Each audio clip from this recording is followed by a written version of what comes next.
trust in elections is being eroded. Many voters in many countries feel apathy, skepticism, or both. In 2024, we saw the greatest round of elections in history as 1.6 billion people cast ballots in 74 national elections, including here in India. Yet, global electoral turnout that same year was down nearly 10 percentage points when compared to 15 years before, while around 40% of elections suffered some form of dispute over their credibility.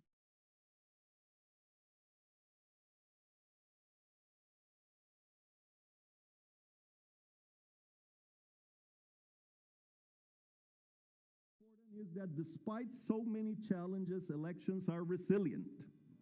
Amid broad democratic backsliding, elections continue to offer an opportunity for renewal. Indeed, in the rare cases where countries have managed to reverse democratic backsliding, cases like Poland, Slovenia, Senegal, Guatemala, Brazil, it happened because of an election. Democracy can be restored as long as electoral routes for political change remain open. Protecting electoral integrity is thus vital for democracies, requiring whole-of-society coordination and investment. And at the center of this effort sit election management bodies, or EMBs. These organizations need support from governments and societies to stay independent and innovative in times of radical change and mounting threats. Electoral processes have been at the heart of international idea from the very start. The central role of our electoral assistance function is reflected in our very name, and it has remained a critical component of our global programming and research agenda to this day. To put it simply, elections are the foundation on which international idea was built. And in the 3 decades since our institute was founded by India and other like-minded democracies, the demand for expertise and dialogue on electoral integrity has only increased. This is why, over the past few years, partly impelled by what we saw during the global election cycle of 2024, we have reinforced our strategic focus on the essential role of elections in democracy. We launched new projects focused on protecting elections. We emphasized the urgency of defending electoral integrity in our global communications and advocacy. We doubled down on our electoral analysis, both in our flagship Global State of Democracy report and in fact sheets that we publish ahead of key votes. We launched a new landing page on our website featuring an interactive map of the world's election alongside events, blogs, and news. We did all we could to share and reinforce stories of electoral success and risk, including with a global report on the 2024 super cycle that I invite you all to read. It's available online. And finally, we enhance our collective learning offering with a series of exchanges among our member states on various aspects of electoral integrity, culminating in a Keystone conference in June of last year in Stockholm that was attended by electoral leaders from around the world, including India's own Chief Commissioner.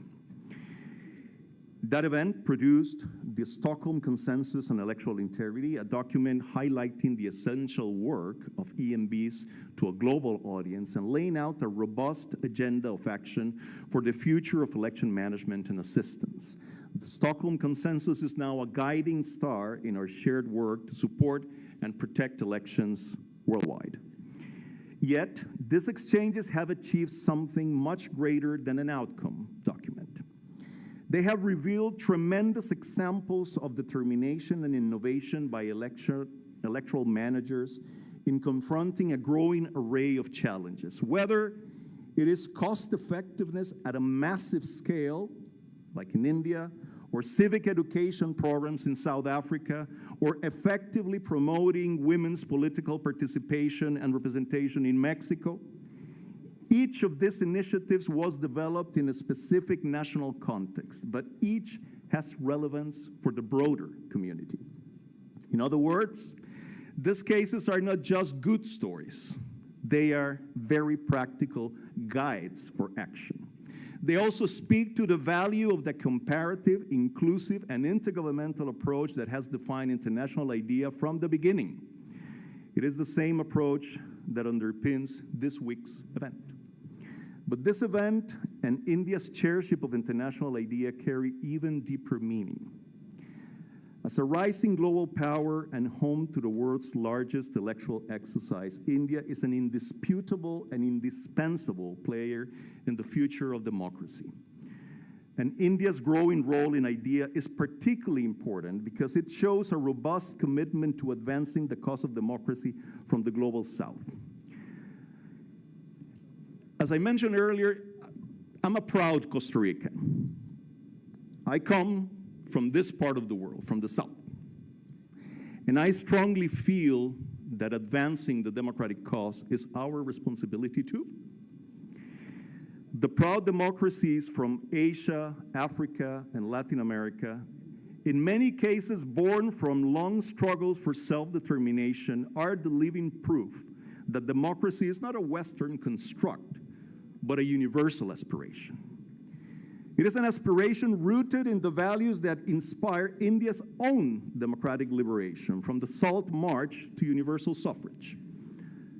In the beliefs that human beings are endowed with the right to elect their governments in free and fair elections, to speak up and dissent, to organize in civic groups free from coercion. This is what those of us here, the remarkably diverse collection of humanity gathered in this room, this is what we still believe today. This is why we do what we do. Protecting and speaking up for those values is now more urgent than ever. The global spread of democracy, which was once viewed as inevitable, has not just stalled, but is regressing. International IDEA's data show that more countries have declined in democratic performance than have improved for 9 straight years. Meanwhile, the headlines of the past months have belied any presumption that the cause of democracy will be sustained by the same countries who led the charge for the past 80 years or so. If democracy is to be resilient, if democracy is to be renewed, then we need new champions to carry the torch. That's why India's leadership is so welcome. At a time of rapid geopolitical change, India is set to play a pivotal role in global affairs now and in the future. More importantly, in this country, elections are truly awe-inspiring events. And adherence to foundational democratic values like constitutionalism is part of the national identity. India has an immensely important story to share with the world, which is not just about what is happening now in terms of growth and development, but also and perhaps fundamentally about what this country, against the odds, has managed to build over the past 79 years when it comes to free and fair elections, respect for the rule of law, tolerance, secularism, press freedom, all the things that make a democracy worthy of the name. This is the real Indian miracle. Protecting this immense national achievement and sharing with the rest of the world its myriad lessons is vital at this fraught moment for democracy. If democracy lives on, it will be because a country like India keeps standing up for the values that it has embraced for the past 8 decades, the values that all of us here profess to believe in. So once again, thank you for your time, your attention, and most important, your commitment to democracy. I look forward to our discussions this week and to continuing our work together to keep the light of democracy shining through the darkness. This light is a product of human dreams, a tribute to human potential, and a beacon for human hope. Bahut Dhanjavad. Thank you very much, Mr. Casa Zamora. Dr. Vivek Joshi is a former Indian civil servant and has been serving as an election commissioner of India since February last year. Dr. Joshi brings wide-ranging leadership experience across public finance, government administration, and India's national census, including as Registrar General and Census Commissioner of India. May I now invite Dr. Vivek Joshi, Election Commissioner of India, to please address the conference.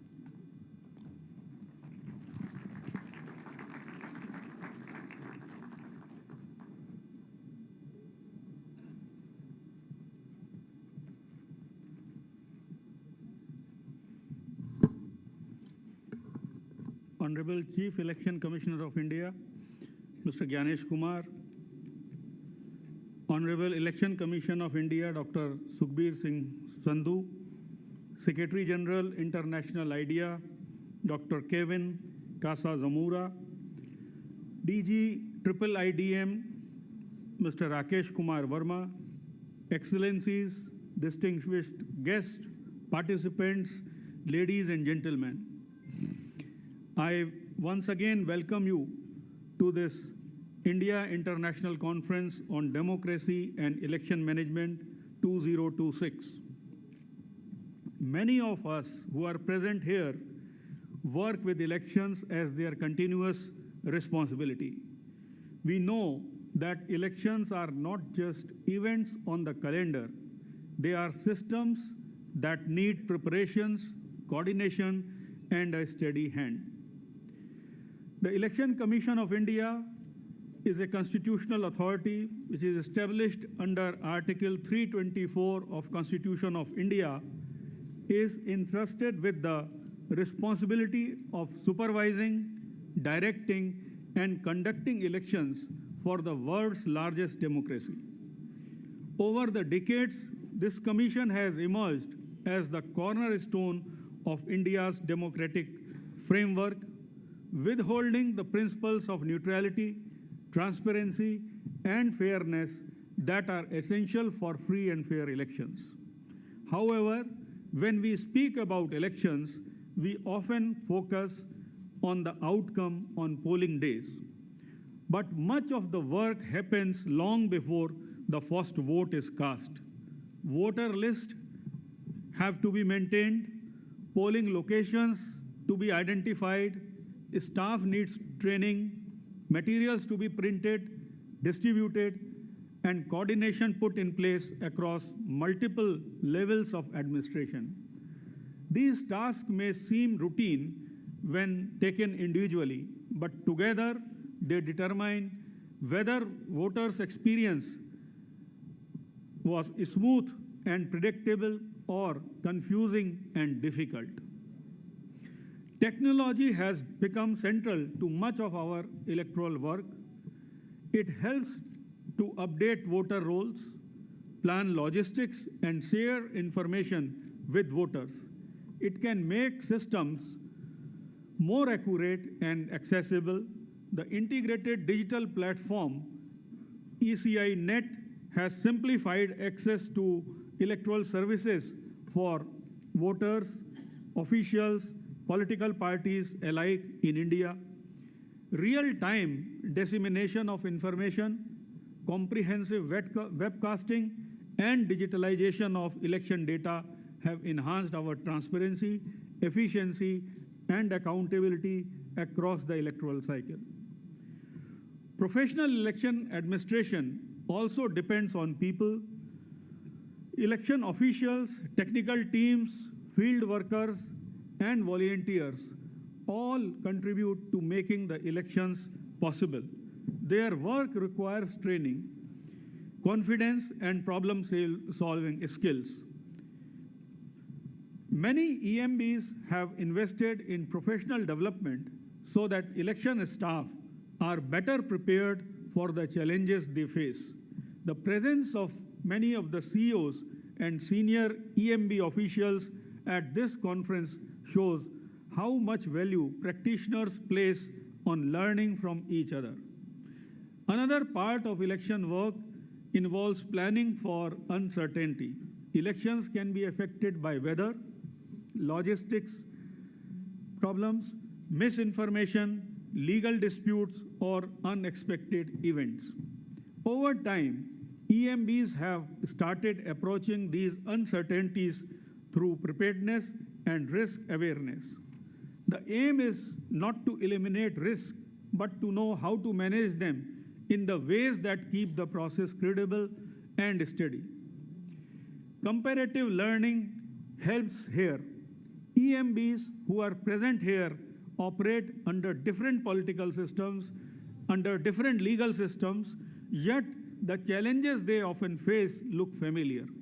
How to register voters efficiently, how to make the polling accessible, how to communicate clearly with the population, and how to count votes in ways that are trusted.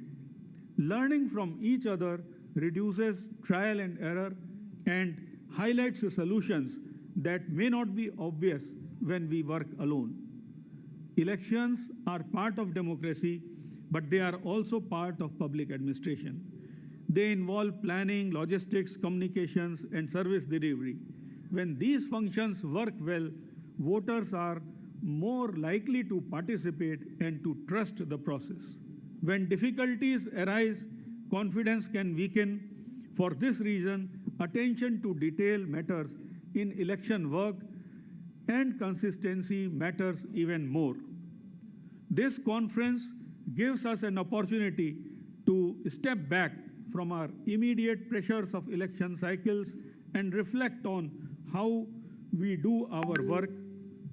It brings together EMBs, researchers, students, and practitioners who view elections from different angles.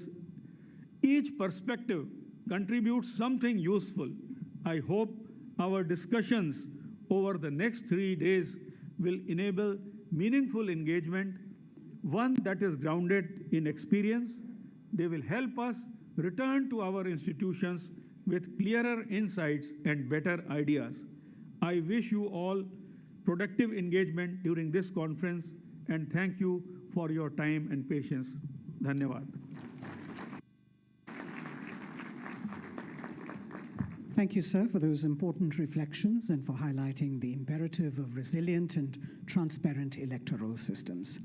Dr. Sukhbir Singh Sandhu was also a civil servant and is now serving as the Election Commissioner since March 2024. A highly experienced public administrator, he has led major national reforms in transport and infrastructure, including the rollout of FASTag, and has held top leadership roles such as Chief Secretary of Uttarakhand and Chairman of the National Highways Authority of India. May I now invite Dr. Sukhbir Singh Sandhu, Election Commissioner of India, to address the gathering.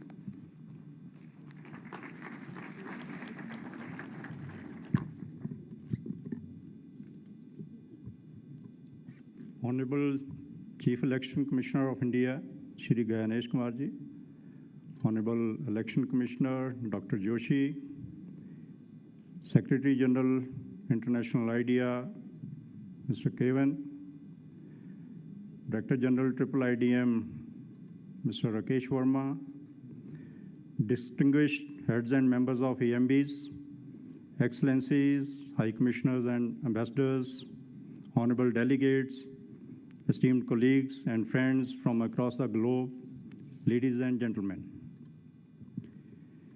It is both an honor and a privilege to welcome you to this historic gathering of election management bodies from nations near and far. Your presence here today reflects a shared commitment to one of the humanity's most profound achievements, the right of the people to choose their representatives freely, fairly, and fearlessly. I am reminded of late Mr. Nelson Mandela's profound statement, "The vote is the most powerful, non-violent instrument ever devised for change." Across continents, cultures, and political systems, elections remain the most powerful expression of popular sovereignty. While our institutional frameworks may differ, we are united by a common purpose, to uphold the integrity of the electoral process and to ensure that every vote counts and every voice matters. In an era of unprecedented technological change, social transformation, and global interconnectedness, election management has become more complex than ever before. We face challenges that test our institutions. It may be misinformation, leading to declining public trust, cyber threats, logistical constraints, and evolving voter expectations. Yet, these challenges also present opportunities. Opportunities to innovate, opportunities to collaborate, and opportunities to reaffirm our shared democratic values. As we all know, elections are not events. They are institutions, built slowly, protected vigilantly, and strengthened collectively. EMBs are more than administrators of polls. You are guardians of public trust, custodians of democratic legitimacy, and stewards of constitutional principles. Your independence, professionalism, and impartiality form the bedrock upon which democratic stability rests.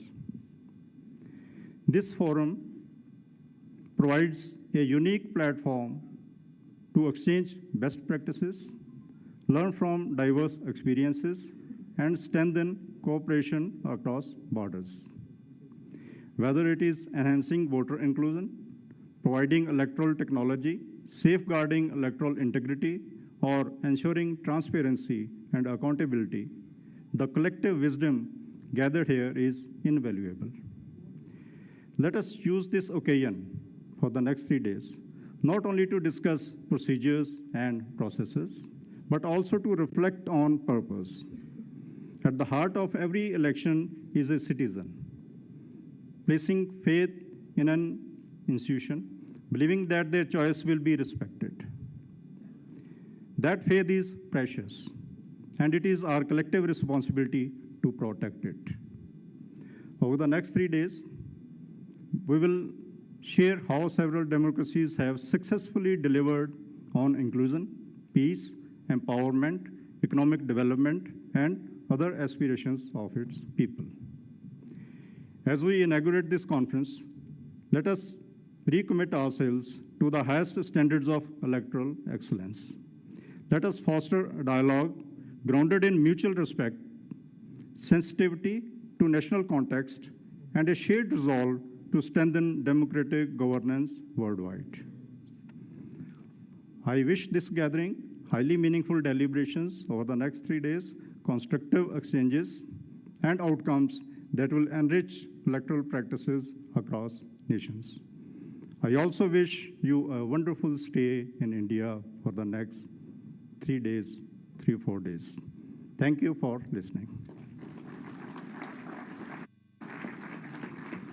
Thank you, sir, for your address and for underlining the institutional priorities that will guide meaningful electoral strengthening in a rapidly evolving global environment.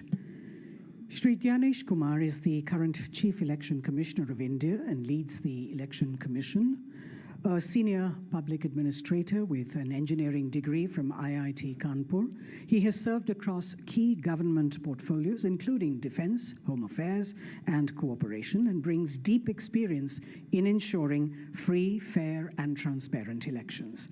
May I invite the chair representing India's chairship of the Council of Member States of International IDEA for 2026 and the head of one of the world's most experienced election management bodies, the Chief Election Commissioner of India, Shri Gyanesh Kumar, to deliver the inaugural address and articulate on the overarching theme for the year, democracy for an inclusive, peaceful, resilient, and sustainable world.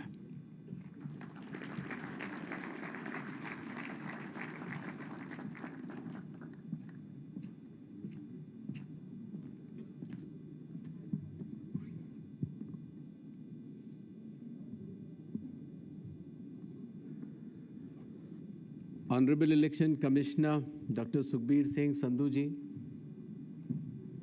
Honorable Election Commissioner Dr. Vivek Joshi, Secretary General of International IDEA Dr.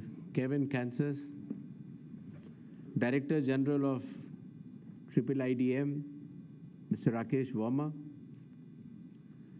heads of electoral commissions and election management bodies from across the world, excellencies from missions in India, chief electoral officers from various states and union territories of India, distinguished delegates from Indian Institute of Technologies, Indian Institute of Management, National Law Universities, Universities of India, legal experts, media experts, ladies and gentlemen, today I stand before you to inaugurate this 3-day international conference, which is being held in New Delhi. First of all, let me welcome our international delegates, and I hope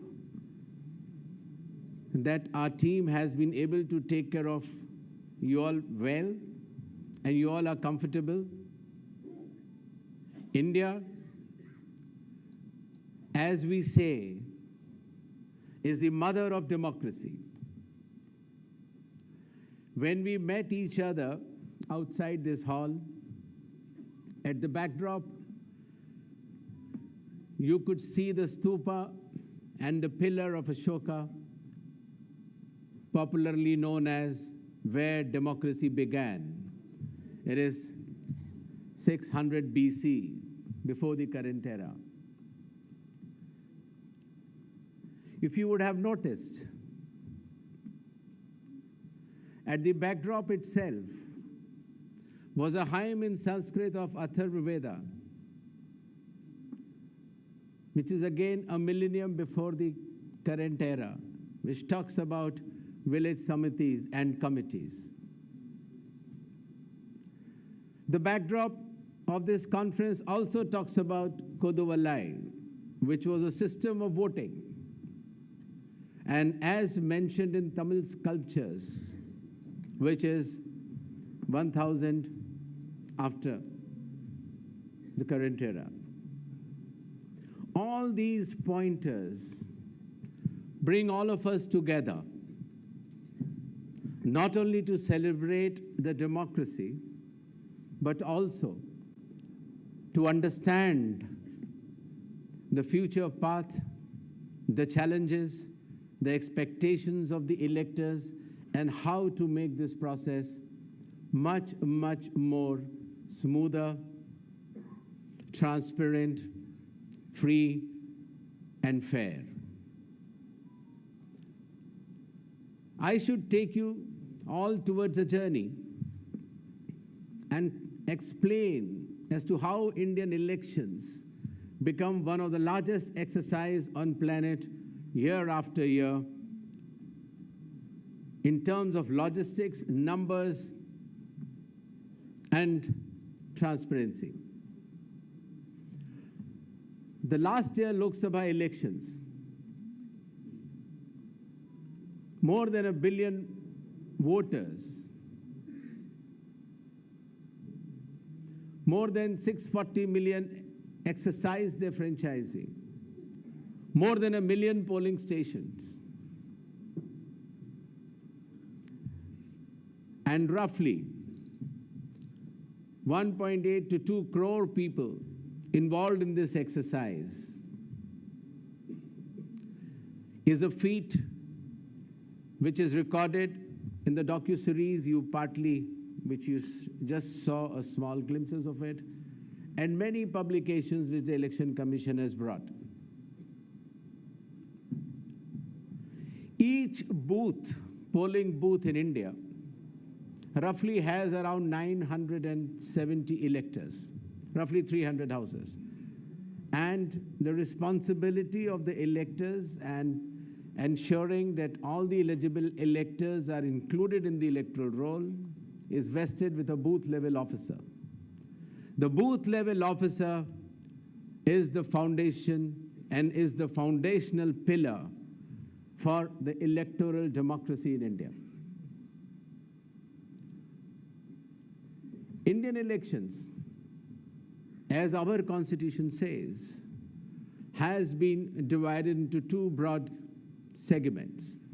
One is the preparation of electoral rolls, and two is the conduct of elections. And as all of you would agree, which we will deliberate in our plenary also, that pure electoral rolls, including each and every eligible elector as per law, is essential to strengthen the democracy and all elections which will be held on the basis of that electoral roll. The second segment is the conduct of elections, which becomes a very, very challenging and logistical affair because a large number of people have to obey and follow the electoral laws and the instructions issued by the election commissions or electoral commissions globally, anywhere, including India. I would also like to share with you an elections which we recently held.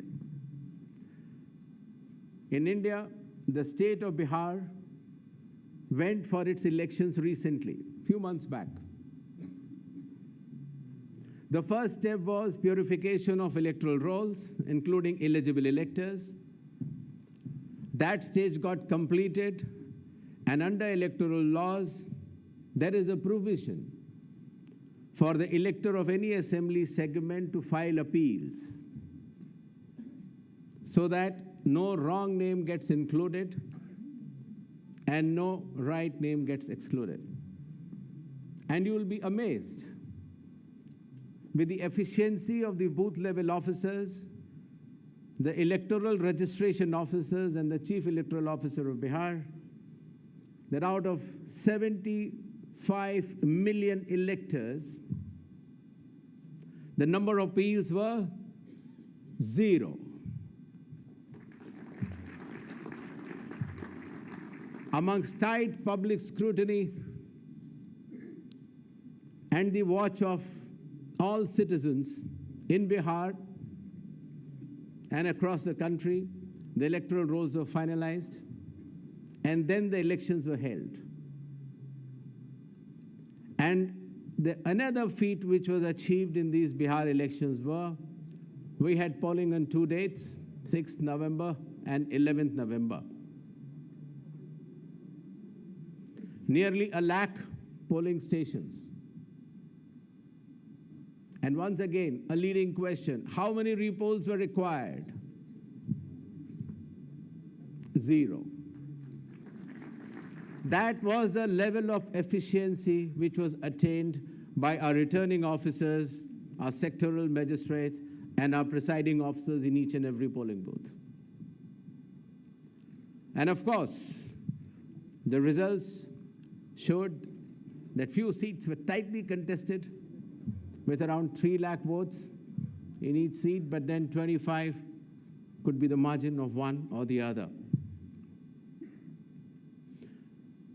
I mentioned these Bihar elections to you because to give you a feel that the level of contestation and precision required by the electoral management bodies, not only in India, but globally, would have to meet these expectations. During this 3-day conference, which has been carefully designed by Mr. Rakesh in Triple IDM and Mr. Kevin from International IDEA, the entire electoral process has been segmented into 36 verticals, along with 7 global themes. And each of these 36 verticals being convened by 36 chief electoral officers of India who head the election process within their states under the supervision of the Election Commission, participated by 2 or 3 election management bodies of the world by choice, participated by professors from Indian Institute of Technologies and IIMs, national law universities, practicing lawyers, and perception managers who work in our media. So there will be around 36 teams which will be working sincerely on each of these segments and bring out reports which will be published widely across the globe in as many languages as possible. We are also working on an atlas of democracy in the world. The draft is almost ready, but it will be shared with the member states today in the plenary session for corrections and additions if necessary. And that atlas comes out as a synopsis of the electoral processes, how democracy functions, the size of democracy, and how the electoral commissions function in that country. In brief, these are the few outcomes which are very professionally designed for this international conference and will keep you busy for next 2.5 days. The Election Commission of India, its protocol division, and all the chief electoral officers will take care of you well, but these outcomes are necessary so as to build up a necessary database and contents which can, in summary, be called as the encyclopedia of democracies across the globe. With these little words, I formally inaugurate this international conference and wishing you all the best. Jai Bharat, Jai Hind. Thank you, Honorable Chief Election Commissioner, sir, for that visionary address and for setting the tone for IIDEM 2026 with clarity, purpose, and global relevance. Thank you, ladies and gentlemen. This concludes the inaugural session of this conference. We look forward to the next sessions as we continue 3 days of meaningful exchange, structured deliberation, and global cooperation towards stronger democracies and trusted elections. Do remain inside the hall until our main guests on the dais have left the hall. We will prepare for the next segment of the program, which is a closed-door session of heads of EMBs and delegations participating in the India International Conference on Democracy, Election Management. This will be for the plenary session in the Summit Hall. All other delegates, please refer to your conference schedule to attend the parallel thematic sessions that are taking place in the different halls.